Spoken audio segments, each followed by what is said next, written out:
We have to know this, and we have to understand this, and we have to accept this. We have to accept that not everybody's the same as us, and we don't have to accept everybody into our lives, okay?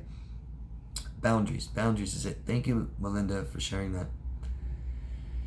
And Pope, and I know you tell me where you're from, and sorry, I can't remember. Hi, Pope. Oh my God, I'm worried about you, David.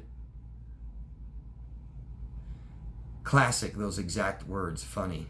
The effing drama, I used to think I was in a soap opera half the time. Shame of it. And I'm sorry if that adds shame. It's funny, isn't it? The soap opera, the drama. One of the most common things I hear people say who are dramatic and have dramatic relationships all the time is, oh, I hate drama. I hate drama. I hate drama. And then they go on and on and on about all their relationships and how much they hate their mom and you know what their husband's doing all the time, and their friends that screwed them over, and they're trying to get revenge on them and stuff like this. And they think, because they think it's not them causing all the drama, that it's everyone around them in these relationships, that they don't like drama. Well, you have it in your life. Do you have dramatic relationships? That's drama, right? This drama creates stress. And since relationships are the most important things in our life, that means they add the most comfort, or they can add the most stress. And, codependent relationship, right? The definition is we have problems in our relationship, we don't fix them. And a problem is how it feels. If it feels bad and causes anxiety and stress in your life and starts to leak into your work life and interfere with other parts of your life. This is drama. And it's fine if you want to say it's not me, but if I have dramatic relationships with everybody and everybody in my life is dramatic, that's drama. And if you don't like it, we fix it or end them. And I don't need to be so black and white, but really, if you value these relationships with people, then I say give it 100%, chance, shot, because relationships take 100. That saying it takes 50-50. Well, why would you give half-ass attempts and energy into a relationship you really value? And I really think that's a codependent statement, right? I'm only half a person looking for my better half, my other half. Oh, I found them. Now we're one person together. No, it doesn't work like that. I'm a whole person, and I'm looking for another whole person, and I'm going to give 100% and 100% in this relationship because I value it. And if you don't, I would get out of it. And even if you give 100% and the other person does, it doesn't mean it's always going to work.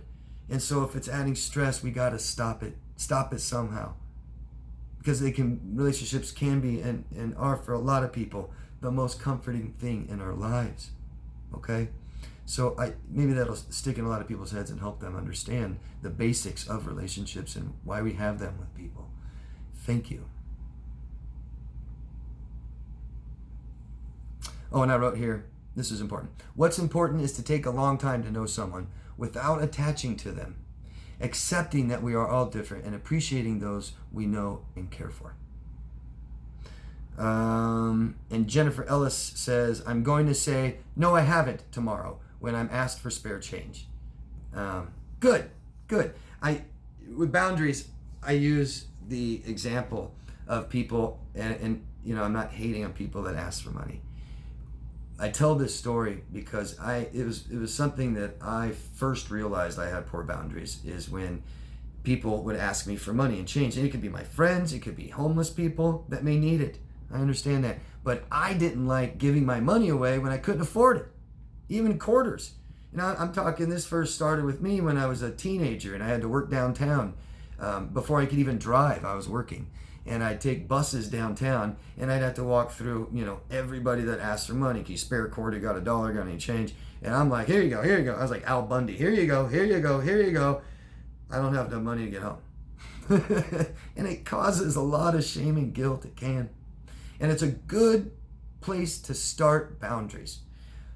It's way more difficult typically to have boundaries with people we have relationships with. So let's at least try to hold boundaries and begin them with people we don't have relationships with.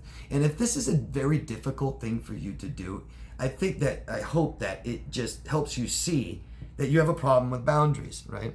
And that's typically not something that was not taught from our parents. And boundaries are our comfort factor. Where am I comfortable at? And it's not just, hey, please don't ask me for this. Get back, stop, everybody. It's communicating to somebody where you want somebody. And if I was married and I had a wife, boundaries aren't just telling her, stop that, don't do that, that hurts, I don't want to. It's also asking for what I want and need. Honey, please stay home tonight. Honey, please reassure me you love me. Honey, please, let's talk about our plans again to make sure that that's something you really want and looking forward to. So I like this. What I used to say, or what I still do say sometimes, and I think this works great. When somebody asks you to borrow money, and I just say, no, thank you. Because I try to stay away from excuses, from explanations, from apologies. Like, if somebody wants my money, I don't need to apologize because I don't give them money. I don't need to explain to them how much money I have and no, I don't have any, I don't need to lie, right? You can still stay honest and you can just say, no, thank you. And I'll tell you, it really throws people for a loop, I think. I've seen in their face like, huh? And I've never gotten any kind of guff or bad reaction from that because you're being nice and respectful, right? And you're not being vulnerable to people you don't want to be vulnerable to, right? And instead of ignoring or no, I'm broke, but maybe tomorrow. I used to say that all the time. I remember I took a trip to Mexico.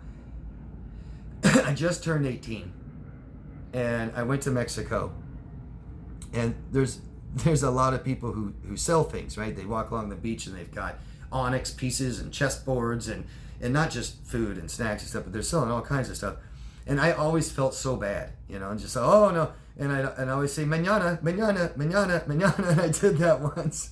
And oh man, the very next morning, there they were.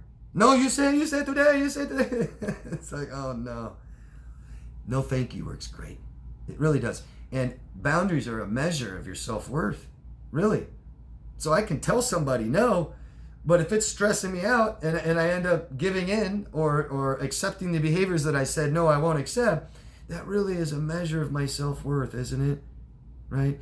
And saying no and holding them to it and not having to explain, everything and lie just raises your self-worth, and it keeps you true to who you are, and that's always going to feel the best. Even in the worst, negative, dramatic situations, staying true to who you are will always feel better.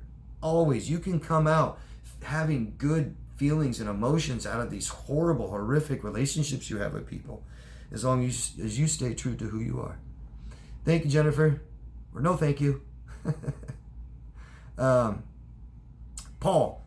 Hello, David. Have a great day. Love listening to your counseling. Thank you, Paul, very much for telling me. Love to know where you are. And that is it. There's weren't very many questions this week. If you guys want to keep these going and you like these are helping you, go down there and ask questions. I need questions. Without questions, there's no videos. So I appreciate all of your questions. I love repetitive questions. I love them. I do. And I hope that I'm answering them better and better every time. There's a lot of people who know the answers and need to hear them again and again too. So ask me. And any kind of support you guys can offer me, I really appreciate it. Like I said, I do all this for free. I don't even monetize these. And I spend a lot of my time that I like doing. I spend a lot of my time, so I appreciate all of your guys' time, taking a few seconds to push buttons that support me. Really appreciate it. Thank you again.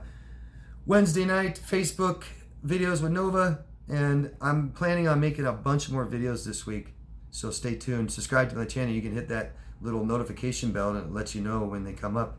And I really do appreciate your guys' support, subscribing to my channel and voting and commenting. It's the only thing that keeps these going, and these videos are getting less and less views, and I'm hoping it's because people that are watching them are getting better and healing and recovering and learning and don't need them anymore. So I'm gonna hope that's what it is. but I still need support to keep them going for yourself and other people in the future and other parts of the world. Okay? So thank you. Anybody that wants coaching, daviddemars.com. And love yourself first, everybody. See you again. Bye.